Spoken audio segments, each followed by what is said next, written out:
This is CNN Breaking News. नमस्कार, मैं हूं आपके साथ मनु और स्वागत है आपका श्वेता दर्पण न्यूज़ चैनल में। इस चैनल के माध्यम से आपको समाज, संस्कृति, विभिन्न प्रकार के घटनाक्रम की जानकारी उपलब्ध कराई जाती है। अगर आपको हमारी वीडियोस पसंद आती हैं तो हमारे चैनल को लाइक करें, शेयर करें और सब्सक्राइब करें। श्वेता दर्पण पत्रकार वेलफेयर एसोसिएशन की चेयरपर्सन श्वेता रस्तोगी ने कहा, ईमानदारी का विकल्प। एक धनी व्यक्ति का बटुआ बाजार में गिर गया। उसे घर पहुंचकर इस बात का पता चला। बटुए में जरूरी कागजों के अलावा कई हजार रुपए भी थे।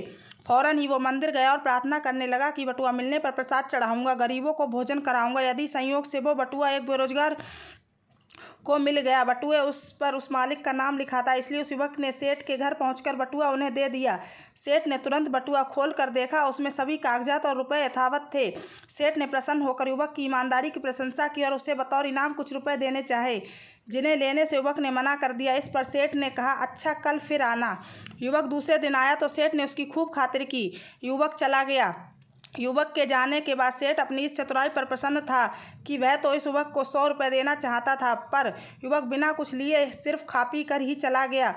उधर युवक के मन से इन सब बात का कोई प्रभाव नहीं था, क्योंकि उसके मन में तो ना कोई लालच थी और ना ही बटुआ लौटाने के अलावा और कोई विकल्प ही था। सेठ बटुआ पाकर यह भूल गया कि उसने मंदिर में कुछ वचन भी दिए थे।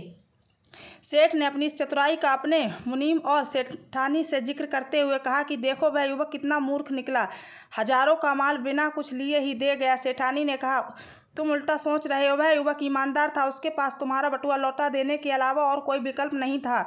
उसने बिना खोले ही बटुआ लौटा दिया। वह चाहता तो कुछ अपने पास ही रख लेता, तुम क्या करते? ईश्वर ने दोनों ही परीक्षा ली, वो पास हो गया, तुम फेल। अक्सर स्वयं तुम्हारे पास चलकर आया, तुमने लालच के बस उसे लौटा दिया। अब अपनी गलती को सुधारो और जाओ उसे खोजो। उसके पास ईमानदारी की पूंजी है जो तुम्हारे पास नहीं है, उसे काम पर रख लो।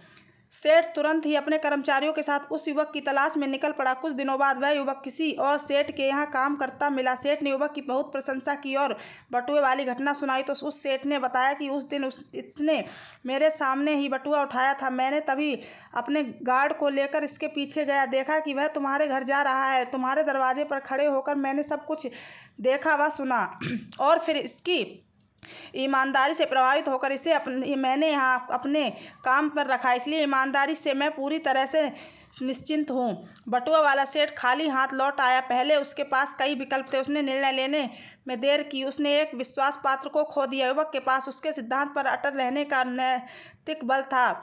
उसने बटुआ खोलने के विकल्प का प्रयोग ही नहीं किया। युवक को ईमानदारी का पुरस्कार मिल गया। दूसरे सेठ के पास निर्णय लेने की क्षमता थी, उसे एक उत्साही, सुयोग्य और ईमानदार मुनीम मिल गया।